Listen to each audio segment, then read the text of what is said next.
வங்காளிகளை துன்புறுத்தும் போக்கு தொடர்ந்தால் பாஜக அழிவை நோக்கி தள்ளப்படும் என மேற்குவங்க முதல்வர் மமதா பானர்ஜி எச்சரிக்கை விடுத்துள்ளார். வங்காள மொழி பேசும் மக்கள் பாஜக ஆளும் மாநிலங்களில் கொடுமைப்படுத்தப்படுவதாக கூறி மேற்குவங்க முதல்வர் மமதா பானர்ஜி கொல்கத்தாவில் ஆர்ப்பாட்டத்தில் ஈடுபட்டனர். 3 கிலோமீட்டர் தொலைவுக்கு நடந்த பேரணியில் ஆயிரக்கணக்கானோர் பங்கேற்றனர். அப்போது பேசிய மமதா, வங்காளி மக்கள் பாஜக ஆளும் மாநிலங்களில் துன்புறுத்தப்படுவதாகவும் இதைக் கண்டு தான் மனம் நொந்துள்ளதாகவும் பேசினார். இப்போக்கு உடனடியாக நிறுத்தப்பட வேண்டும் என்றும், துன்புறுத்தல்கள் தொடர்ந்தால் அது பாஜகவின் அழிவிற்கு இட்டுச் செல்லும் என்றும் மமதா பானர்ஜி பேசினார். சட்டவிரோதமாக வங்கதேசத்திலிருந்து குடியேறியவர்கள் மியான்மரிலிருந்து குடியேறியவர்களை மொழி என்ற போர்வையில் மமதா காப்பாற்ற முயல்வதாக மேற்குவங்க பாஜக குற்றம் சாட்டியுள்ளது. வங்கதேசத்திலிருந்து இந்தியாவுக்குள் ஊடுருவி சட்டவிரோதமாக வசித்து வருபவர்களை அடையாளம் கண்டு நடவடிக்கை எடுப்பதில் மத்திய அரசு முனைப்புடன் உள்ள நிலையில் அது அரசியல் பிரச்சினையாக உருவெடுத்துள்ளது. மேற்கு வங்கத்தில் அடுத்த ஆண்டு சட்டப்பேரவை தேர்தல் நடைபெறவுள்ள நிலையில் அரசியல் அனல் அதிகரித்து வருகிறது.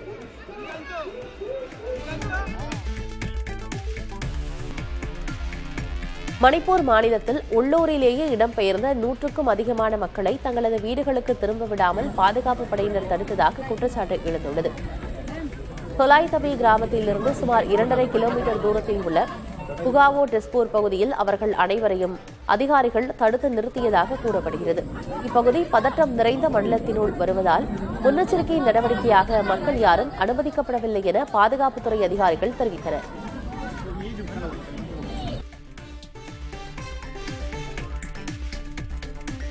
காங்கிரஸ் எம்பியும் மக்களவை எதிர்க்கட்சித் தலைவருமான ராகுல் காந்தியின் சொந்த தொகுதியான ரேபரேலிக்கு அவர் மேற்கொள்ள திட்டமிடப்பட்ட பயணம் ரத்து செய்யப்படுவதாக தெரிவிக்கப்பட்டுள்ளது. தவிர்க்க முடியாத காரணங்களால் ரத்து செய்யப்பட்டுள்ளதாகவும் விரைவில் அவரது வருகைக்கான புதிய தேதிகள் அறிவிக்கப்படும் எனவும் ரேபரேலி மாவட்ட காங்கிரஸ் தலைவர் பங்கஜ் திவாரி தெரிவித்துள்ளார். ராகுல் காந்தி இன்று ரேபரேலியில் பூத் கமிட்டி பணியாளர்களை சந்திக்க திட்டமிட்டிருந்தார்.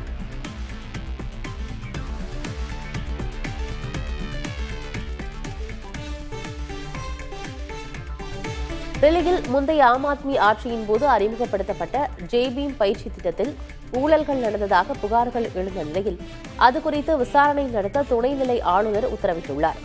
டெல்லி முதல்வர் ரேகா குப்தா அளித்த பரிந்துரையை ஏற்ற துணைநிலை ஆளுநர் சக்சேனா இந்த உத்தரவை பிறப்பித்திருக்கிறார். எஸ்சி, எஸ்டி, ஓபிசி, சிறுபான்மையினர், பொருளாதாரத்தில் பின்தங்கியவர்கள் ஆகியோரை போட்டித் தேர்வுகளுக்கு தயார்படுத்தும் நோக்கில் 2018 இந்த திட்டம் கொண்டுவரப்பட்டது.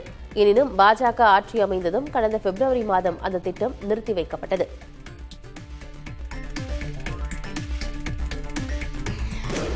ஆபரேஷன் சிந்தூர் நடவடிக்கையின் போது இந்திய ராணுவ கட்டமைப்புகளுக்கு பாகிஸ்தான் ட்ரோன்களால் சேதத்தை ஏற்படுத்த முடியவில்லை என முப்படை தலைமை தளபதி அனில் சௌஹான் தெரிவித்துள்ளார். பாகிஸ்தான் ட்ரோன்களின் தாக்குதல்களை நமது பாதுகாப்பு படையினர் திறம்பட முறியடித்ததாக தெரிவித்தார். வெளிநாட்டு தொழில்நுட்பங்களை சார்ந்து இருப்பது நாட்டின் பாதுகாப்பை பலவீனப்படுத்தும் என கூறிய அவர், ஆளில்லா விமானங்கள் மற்றும் அவற்றை எதிர்கொள்ளும் அமைப்புகளில் இந்தியா தற்சார்பு அடைவது அத்தியாவசியம் என தெரிவித்துள்ளார்.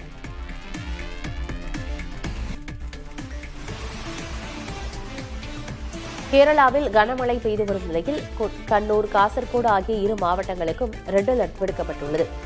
முதலில் 5 மாவட்டங்களுக்கு ஆரஞ்ச் அலர்ட் விடுக்கப்பட்டிருந்த நிலையில் எர்ணாகுளம், இடுக்கி, திருச்சூர், பாலக்காடு, மலப்புரம், கோழிக்கோடு, வயநாடு ஆகிய 7 மாவட்டங்களுக்கு ஆரஞ்ச் அலர்ட் விடுக்கப்பட்டுள்ளது. இதை தவிர 5 மாவட்டங்களுக்கு இந்திய வானிலை ஆய்வு மையம் மஞ்சள் அலர்ட் விடுத்துள்ளது. தொடர் கனமழை காரணமாக வயநாடு உள்ளிட்ட 4 மாவட்டங்களில் கல்வி நிறுவனங்களுக்கு விடுமுறை அறிவிக்கப்பட்டுள்ளது.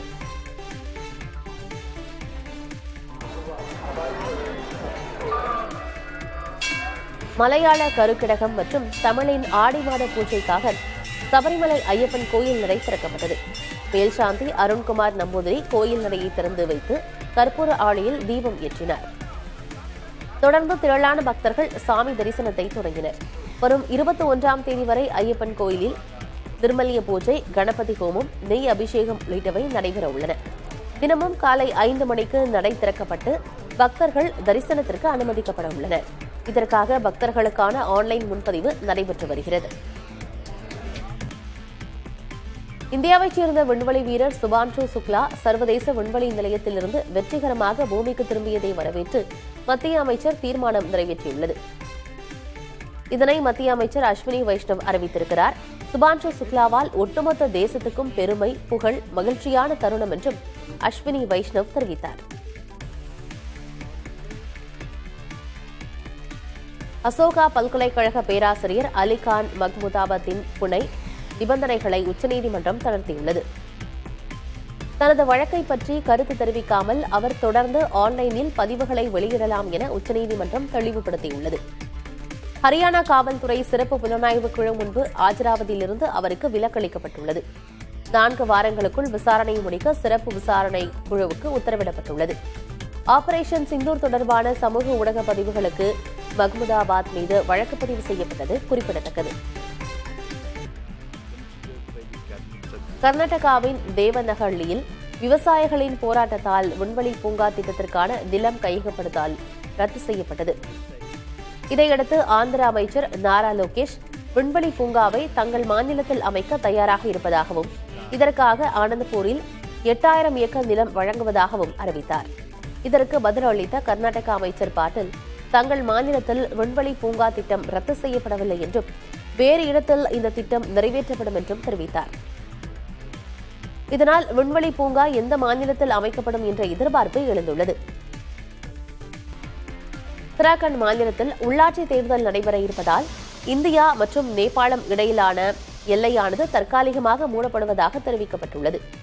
ஜூலை 24 மற்றும் 28 ஆகிய தேதிகளில் உள்ளாட்சி தேர்தல் 2 கட்டங்களாக நடைபெறவுள்ளது. இதனால் பைட்டாடி மற்றும் தார்சுலா மாவட்டங்களில் உள்ள இந்திய நேபாள எல்லைப் பணிகள் தேர்தல் நடைபெறும் நாட்களில் தற்காலிகமாக மூடப்படும் என அறிவிக்கப்பட்டுள்ளது. கர்நாடகாவில் குகையிலிருந்து 2 குழந்தைகளுடன் மீட்கப்பட்ட ரஷ்ய பெண்ணை நாடு கடத்த வேண்டாம் என அவரது முன்னாள் கணவர் டிரோர் கோல்ஸ்டன் கேட்டுக் கொண்டுள்ளார். மூவரையும் நாடு கடத்தினால் அவர்களுடனான தொடர்பை இழந்துவிடுவேன் என கூறியுள்ள அவர், இந்தியாவில் தனது மகள்களுடன் பகிரப்பட்ட காவலில் இருக்க விரும்புவதாகவும் கூறியுள்ளார். கோர்கர்னா குகையில் 2 மகளுடன் வசித்து வந்த ரஷ்யாவைச் சேர்ந்த நினா குடினா என்ற ரஷ்ய பெண் சில தினங்களுக்கு முன்பு மீட்கப்பட்டார். இந்நிலையில் தனது முன்னாள் மனைவியான நினா குடினா தன்னை தேவையில்லாத காரணங்களுக்காக அதிக அளவில் காயப்படுத்தியதாக முன்னாள் கணவரான இஸ்ரேலைச் சேர்ந்த டிரோர் கோல்ஸ்டன் தெரிவித்துள்ளார்.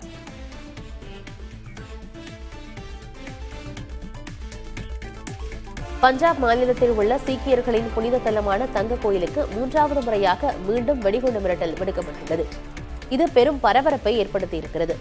கோயில் நிர்வாகத்திற்கு வந்த மின்னஞ்சலில் தங்க கோயிலின் பைப்புகளினுள் RDX வெடிகுண்டுகள் பொருத்தப்பட்டுள்ளதாக கூறப்பட்டிருந்தது. இதைத் தொடர்ந்து எல்லை பாதுகாப்பு படையின் வெடிகுண்டு நிபுணர்கள் மற்றும் மாநில காவல்துறையினர் சோதனை செய்தனர். எனினும் சந்தேகத்திற்கிடமாக எதுவும் கண்டுபிடிக்கப்படவில்லை.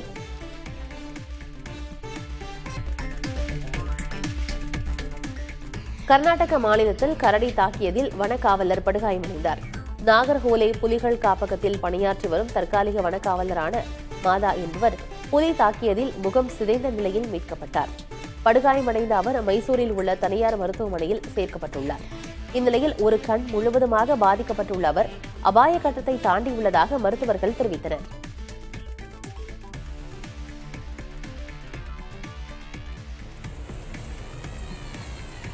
மயிலாடுதுறை மாவட்டம் சீர்காழியில் சட்டநாதர் சுவாமி கோயிலின் புதிய மரத்தேர் வெள்ளோட்டம் நடைபெற்றது. இக்கோயிலின் ஸ்தல விநாயகருக்கு 40 லட்சம் ரூபாய் மதிப்பில் புதிதாக மரத்தேர் செய்யப்பட்டு வெள்ளோட்டம் நடந்தது. தருமபுர ஆதீனம் தேரோட்டத்தை தொடங்கி வைக்க திரளான பக்தர்கள் தேரை வடம் பிடித்து இழுத்தனர்.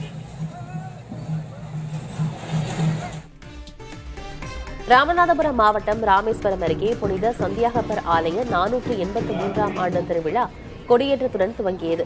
ஆலய வளாகத்தில் உள்ள கொடிக்கம்பத்தில் சிவகங்கை மறைமாவட்ட முதன்மை குரு அருள் ஜோசப் கொடியேற்றினார். பங்குத்தந்தை ஆரோக்கிய ராஜா சிறப்பு திருப்பலி பூஜைகளை மேற்கொண்டார். தொடர்ந்து பிரார்த்தனை கூட்டம் நடைபெற்றது. கன்னியாகுமரி மாவட்டத்தில் ஆடி அமாவாசையை முன்னிட்டு ஜூலை 24ஆம் தேதி அனைத்து அரசு அலுவலகங்கள் மற்றும் கல்வி நிறுவனங்களுக்கு உள்ளூர் விடுமுறை அறிவிக்கப்பட்டுள்ளது.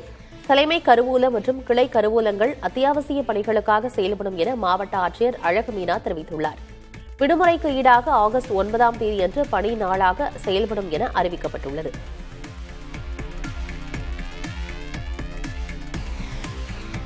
நாடாளுமன்ற உணவு விடுதியில் ஆரோக்கிய உணவுகள் அடங்கிய மெனு அறிமுகப்படுத்தப்பட்டுள்ளது.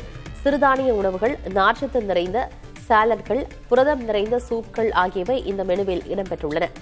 குறைந்த கார்போஹைட்ரேட், சோடியம் மற்றும் கலோரிகள் கொண்ட இந்த உணவுகள் உடல்நலனுக்கு உகந்ததாக இருக்கும் என தெரிவிக்கப்பட்டுள்ளது. நாடாளுமன்ற ஊழியர்கள் மற்றும் உறுப்பினர்களின் ஆரோக்கியத்தை கருத்தில் கொண்டு மக்களவை சபாநாயகர் ஓம் பிர்லாவின் வழிகாட்டுதலின் பேரில் இந்த நடவடிக்கை எடுக்கப்பட்டுள்ளது.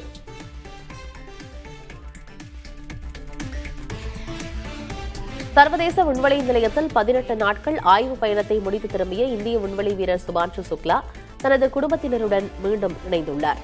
மருத்துவ பரிசோதனைக்கு பிறகு வந்த அவரை ஹூஸ்டனில் அவரது மனைவியும் மகனும் ஆற தழுவி வரவேற்றி புகைப்படங்கள் மற்றும் சமூக வலைதளங்களில் வைரலாகி வருகின்றன. இதுகுறித்து இன்ஸ்டாகிராமில் சுபான்ஷு சுக்லா வெளியிட்ட பதிவில், விண்வெளி பயணத்தின் போது இருந்ததைப் போல குடும்பத்தினரை மீண்டும் சந்திப்பதும் மிகவும் மகிழ்ச்சியாக இருப்பதாக குறிப்பிட்டுள்ளார்.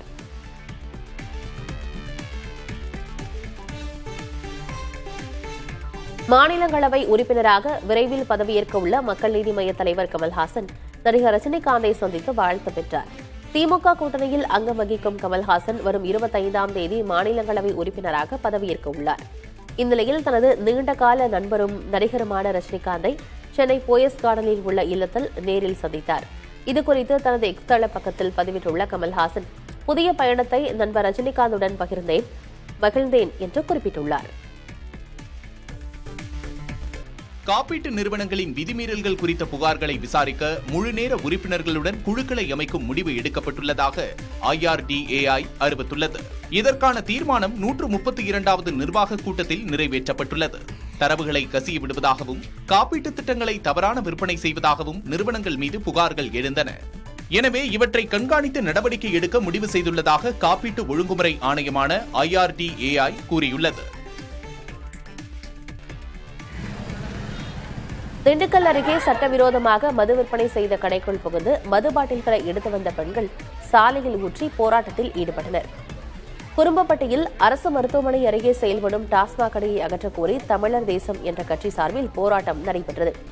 அப்போது அருகில் சட்டவிரோதமாக மது விற்பனை செய்து வந்த கடைக்குள் புகுந்த பெண்கள் மது பாட்டில்களை பதுக்கி வைத்திருந்த பீரோவை சாலைக்கு கொண்டு வந்து அதிலிருந்த மது பாட்டில்களை சாலையில் உடைத்தனர். இதனையடுத்து அங்கு வந்த காவல்துறையினர் சட்டவிரோத மது விற்பனை செய்து வந்த அலெக்ஸ் என்பவரை விசாரணைக்கு அழைத்து சென்றனர். கென்யாவில் தேனீக்களை கடிக்க வைக்கும் புதியவித சிகிச்சை பிரபலமாகியுள்ளது. தேனீக்களால் கடிபடுவது மூலம் மூட்டுவலி, பக்கவாதம் தொடர்பான பிரச்சினைகளுக்கு தீர்வு கிடைக்கும் என அம்மக்கள் நம்புகின்றனர். தேனீக்கள் சிகிச்சை மையங்கள் கென்யாவில் பல இடங்களில் தொடங்கப்பட்டுள்ளன. தேனீயின் கொடுக்கிலிருந்து வெளிப்படும் ரசாயன பொருள் பல்வேறு உடல் சீர்கேடுகளுக்கு தீர்வு தருவதாக அச்சேவை தரும் நிபுணர்கள் கூறுகிறார்கள். தேனீக்கடி சிகிச்சை கென்யாவுக்கு புதிதல்ல என்பதும் பல ஆண்டுகளுக்கு முன்பே அந்த சிகிச்சை அங்கு தரப்பட்டு வருவதும் குறிப்பிடத்தக்கது.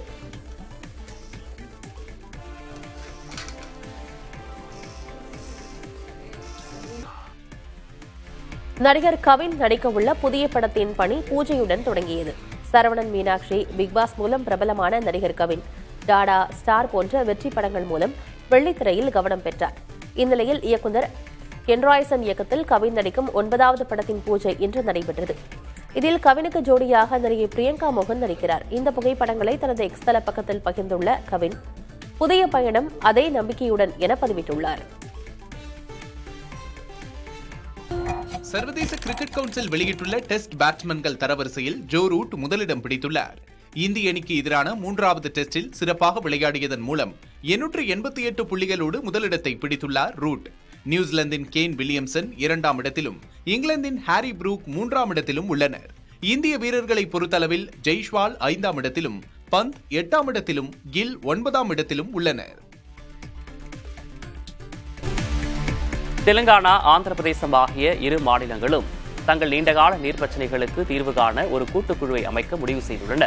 டெல்லியில் மத்திய நீர்வளத்துறை அமைச்சர் பாட்டீல் முன்னிலையில் நடைபெற்ற ஆலோசனைக் கூட்டத்தில் இரு மாநில முதல்வர்களும் இந்த முடிவை எடுத்துள்ளனர். கோதாவரி மற்றும் கிருஷ்ணா நதிநீர் பங்கீடு தொடர்பாக நிலுவையில் உள்ள அனைத்து பிரச்சினைகள் குறித்தும் விசாரித்து இந்த குழு ஒரு வாரத்திற்குள் அறிக்கையை சமர்ப்பிக்கும் என தெரிவிக்கப்பட்டுள்ளது. இந்திய பங்குச்சந்தைகளில் சிறு முதலீட்டாளர்களின் பங்களிப்பு அதிகரித்திருப்பதாக செபியின் செயல் இயக்குநர் ரூசி சோஜர் தெரிவித்துள்ளார். 2019ஆம் ஆண்டில் 3,60 லட்சம் டிமேட் கணக்குகள் இருந்த நிலையில் 2025ஆம் ஆண்டில் அது 19,40 லட்சமாக அதிகரித்திருப்பதாக அவர் கூறியுள்ளார். இது பொதுமக்களுக்கு இந்திய பங்குச்சந்தைகளின் மீது நம்பிக்கை அதிகரித்திருப்பதை சுட்டிக்காட்டுவதாக ரூசி சோஜர் கூறியுள்ளார். கடந்த 30 ஆண்டுகளுக்குள் இந்திய பங்குச்சந்தைகள் உலகின் முதல் 10 பங்குச்சந்தைகளுக்குள் இடம்பெற்றிருப்பதாக தெரிவித்துள்ள அவர், இந்திய நிறுவனங்கள் கடந்த 10 ஆண்டுகளில் பங்கு மற்றும் கடன் பத்திரங்கள் மூலம் 93 லட்சம் கோடியை ஈர்த்திருப்பதாக தெரிவித்துள்ளார். கொள்கை மற்றும் உட்கட்டமைப்புகளால் மட்டும் இந்த வளர்ச்சி கிடைக்கவில்லை என்றும் முதலீட்டாளர்களின் நம்பிக்கையும் முக்கிய காரணம் என்றும் அவர் தெரிவித்துள்ளார். சீனா தனது மிகப்பெரிய மின் விநியோக கட்டமைப்பை நிறுவியுள்ளது. வடமேற்கு சீனாவில் சின்ஜியாங் மாகாணத்தில் அமைக்கப்பட்டுள்ள இந்த மின் விநியோக பாதையின் மொத்த நீளம் 4197 கிலோமீட்டர்கள் ஆகும்.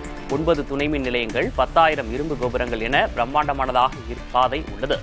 15 ஆண்டு உழைப்பில் பெரும் சவால்களை சமாளித்து மிகப்பெரிய பாலைவனம் மீது இந்த மின்பாதை உருவாக்கப்பட்டுள்ளது. இப்பாதையின் நிர்மாணப் பணிகள் முடிந்துவிட்ட போதும் வரும் நவம்பரில் தான் இது செயல்பாட்டுக்கு வரும் என எதிர்பார்க்கப்படுகிறது. பிரான்ஸ் பிரதமர் பிராங்கோயிஸ் பைரோ தேசிய கடனை குறைக்க 2 தேசிய விடுமுறைகளை ரத்து செய்ய முன்மொழிந்துள்ளார். பிரான்ஸ் நிதி பற்றாக்குறையை எதிர்கொண்டுள்ளது.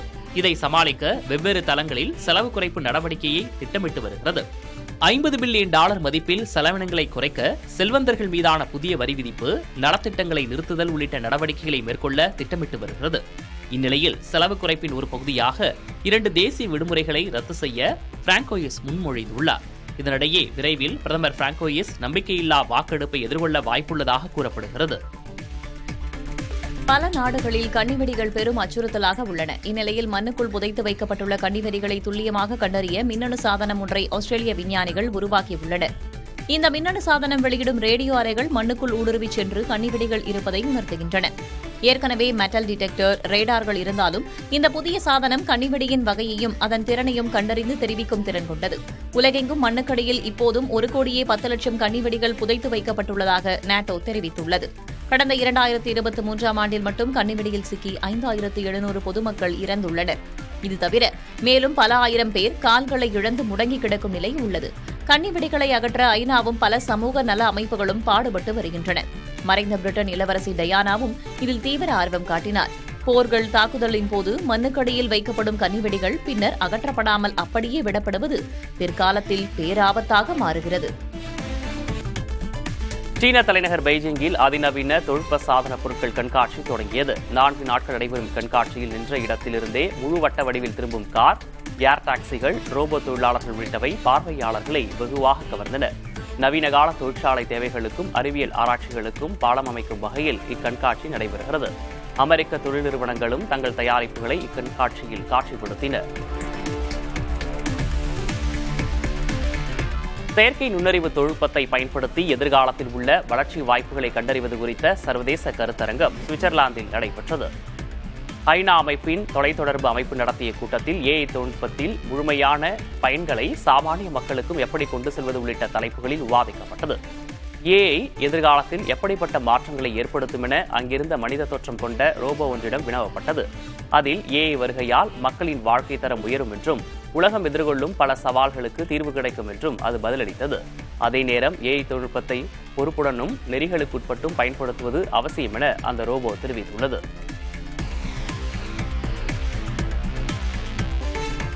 அமெரிக்காவில் நடைபெற்ற உலக காவல்துறை மற்றும் தீயணைப்புத்துறை விளையாட்டுப் போட்டிகளில் இந்தியாவின் மத்திய தொழில் பாதுகாப்பு படை வீரர்கள் 64 பதக்கங்களை வென்றனர். இந்த வெற்றியின் மூலம் இந்தியா 3வது இடத்தை பெற்று பெருமை பெற்றது. போட்டிகளை வெற்றிகரமாக முடித்துவிட்டு தாயகம் திரும்பிய வீரர்கள் மத்திய தொழில் பாதுகாப்பு படையின் உயர் அதிகாரிகளால் நேரில் வாழ்த்து தெரிவித்து வரவேற்கப்பட்டனர்.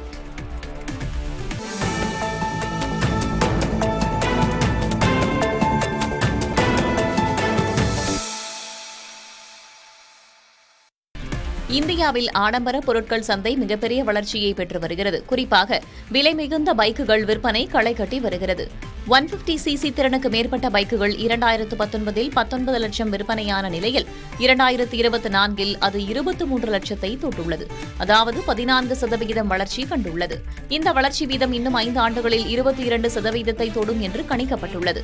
அதேநேரம் 150cc-க்கு குறைவான பைக்குகள் விற்பனை 2019ஆம் ஆண்டில் 84 லட்சமாக இருந்த நிலையில் 2024ஆம் ஆண்டு 56 லட்சமாக குறைந்துள்ளது. கிறிசல் என்ற கடன் தகுதி மதிப்பீட்டு நிறுவன ஆய்வில் இது தெரியவந்துள்ளது. பாலிவுட் நடிகர் சல்மான் கான் மும்பையில் உள்ள தனது 1318 சதுரடி பரப்புள்ள அபார்ட்மெண்ட் வீட்டை 5,35,00,000 ரூபாய்க்கு விற்றுள்ளார். இத்தகவலை ஸ்கொயர் யார்ட்ஸ் என்ற ரியல் எஸ்டேட் ஆலோசனை நிறுவனம் தெரிவித்துள்ளது. வீடு விற்பனைக்கான பதிவு இம்மாதம்தான் நடந்ததாக தெரிவிக்கப்பட்டுள்ளது. கொரோனா பேரிடருக்கு பிறகு மும்பையில் உள்ள தங்கள் வீடுகள் மற்றும் நிலங்களை சினிமா நட்சத்திரங்கள், கிரிக்கெட் வீரர்கள், தொழிலதிபர்கள் விற்பதும் வாங்குவதும் அதிகரித்துள்ளதாக தகவல் வெளியாகியுள்ளது. இனி விரிவான செய்திகளை பார்க்கலாம். சிரியாவின் ராணுவ தலைமையகத்தை குறிவைத்து இஸ்ரேல் படையினர் தாக்குதல் நடத்தியதால் பரபரப்பு ஏற்பட்டது. ஸ்பீடா பிராந்தியத்தில் உள்ள ட்ரூஸ் சிறுபான்மையினர் மீதான வன்முறைகளை நிறுத்தக் கோரி இஸ்ரேல் தரப்பில் அறிவுறுத்தப்பட்டிருந்தது. எனினும் எச்சரிக்கையை மீறி தாக்குதல்களை நடத்தியதால் தங்கள் படைகள் இந்த வான்வழி தாக்குதலை நிகழ்த்தியதாக இஸ்ரேல் ராணுவம் தெரிவித்துள்ளது. இந்த தாக்குதலை தொடர்ந்து போர் நிறுத்தத்தை அமல்படுத்த தயாராக இருப்பதாக சிரிய அரசு தெரிவித்துள்ளது. இதற்கிடையே இஸ்ரேல் சிரிய எல்லைப் பகுதியில் இஸ்ரேல் ராணுவ தலைமை தளபதி நேரில் சென்று ஆய்வு மேற்கொண்டார்.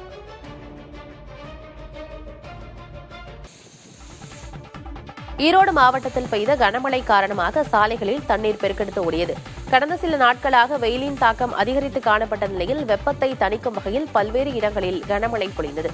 சுமார் 1 மணி நேரத்திற்கு மேலாக பெய்த மழையால் வீரப்பன்சத்திரம், பிரப்சாலை உள்ளிட்ட தாழ்வான பகுதிகளில் மழைநீர் தேங்கியது. இதேபோல ஆர்கேவி சாலையில் கழிவுநீர் கால்வாயில் ஏற்பட்ட அடைப்பு காரணமாக மழைநீரோடு கழிவுநீரும் தேங்கியதால் மக்கள் அவதியடைந்தனர். புதிய NCERTயின் 8ஆம் வகுப்பு பாடப்புத்தகத்தில் முகலாயர் ஆட்சிக் காலம் தொடர்பான பாடம் சர்ச்சையாகியுள்ளது. தேசிய கல்வி ஆராய்ச்சி மற்றும் பயிற்சி கவுன்சில் வெளியிட்டுள்ள 8ஆம் வகுப்புக்கான புதிய சமூக அறிவியல் பாடப்புத்தகத்தில் முகலாய பேரரசின் ஆட்சி காலத்தில் நடந்த சில சம்பவங்கள் இதற்கு முன் இல்லாத அளவிற்கு மிகவும் வெளிப்படையாக குறிப்பிடப்பட்டுள்ளன. குறிப்பாக போர்களின் போது அவர்கள் பின்பற்றிய இரக்கமற்ற வழிமுறைகள் எடுத்துரைக்கப்பட்டுள்ளன.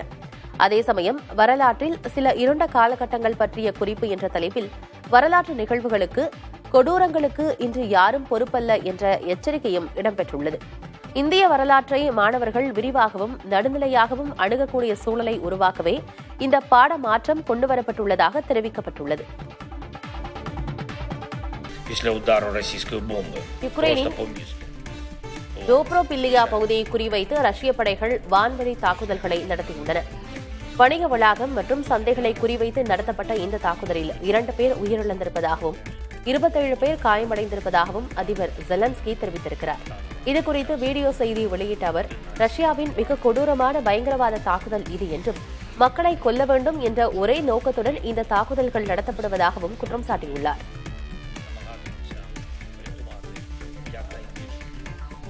இஸ்ரேலில் ஆளும் கூட்டணி அரசிலிருந்து விலகுவதாக ஷாஸ் கட்சி அறிவித்துள்ளது.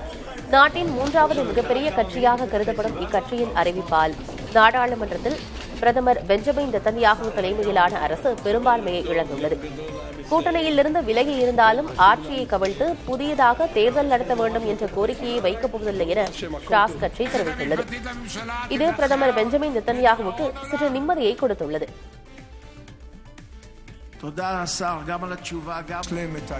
ஈராக்கின் குர்திஸ்தான் பிராந்தியத்தில் உள்ள எண்ணெய் வயல்கள் மீதான தாக்குதல் 3வது நாளாக தொடர்ந்துள்ளது. நார்வே எண்ணெய் நிறுவனத்தால் கையாளப்படும் வயல்கள் மீது வெடிகுண்டுகள் தாங்கிய ட்ரோன்கள் வாயிலாக தாக்குதல் நடத்தப்பட்டுள்ளது. இதன் காரணமாக அங்குள்ள எண்ணெய் வயல்களில் உற்பத்தி நடவடிக்கைகளை நிறுத்தி வைத்துள்ளதாக அந்நிறுவனம் அறிவித்துள்ளது. எண்ணெய் வயல்களில் ஏற்பட்டுள்ள சேதங்களை சீரமைத்த பிறகு உற்பத்தி நடவடிக்கைகள் தொடரும் எனவும் கூறப்பட்டுள்ளது. பாகிஸ்தானில் தொடர்ந்து பெய்து வரும் கனமழை மற்றும் அதனால் ஏற்பட்ட திடீர் வெள்ளத்தால் அந்நாடு முழுவதும் 100க்கும் மேற்பட்டோர் உயிரிழந்துள்ளனர். பாகிஸ்தானில் கடந்த ஜூன் 26ஆம் தேதி முதல் பல்வேறு மாகாணங்களில் கனமழை பெய்து வருகிறது. இதனால் அங்குள்ள நீர்நிலைகள் நிரம்பி கடுமையான வெள்ளம் ஏற்பட்டுள்ளதாக கூறப்படுகிறது. பாகிஸ்தானில் உள்ள பஞ்சாப், கைபர் பக்துன்குவா மற்றும் பலூச்சிஸ்தான் மாகாணங்களில் கனமழை அதிகரிக்கக்கூடும் என எதிர்பார்க்கப்படுவதால் வெள்ள அபாய எச்சரிக்கை விடுக்கப்பட்டுள்ளது.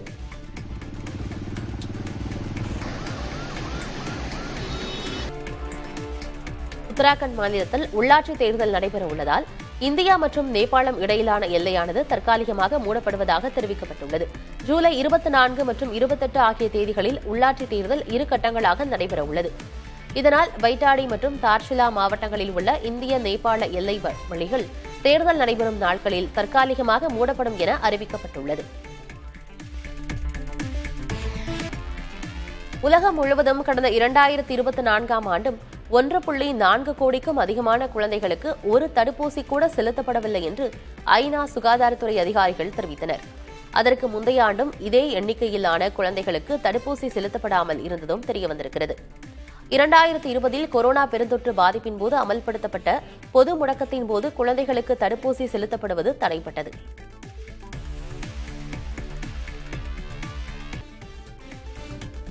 சென்னையில் சாலையில் கிடந்த சுமார் 1.5 லட்சம் ரூபாய் பணத்தை காவல் நிலையத்தில் ஒப்படைத்த புதிய தலைமுறை ஊழியருக்கு சென்னை காவல் ஆணையர் அருண் பாராட்டு தெரிவித்துள்ளார். கோடம்பாக்கத்தில் சாலையில் கிடந்த ரொக்கப் பணத்தை புதிய தலைமுறை வணிக பிரிவான 4Dயைச் சேர்ந்த ஊழியர் மைக்கேல் பிராங்க்லின் மற்றும் அவரது நண்பர் ஜூட் ராபர்ட் கார்லஸ் ஆகியோர் காவல் நிலையத்தில் ஒப்படைத்தனர். இதனையடுத்து அவர்களுக்கு வெகுமதி அளித்து சென்னை காவல் ஆணையர் அருண் பாராட்டு தெரிவித்தார்.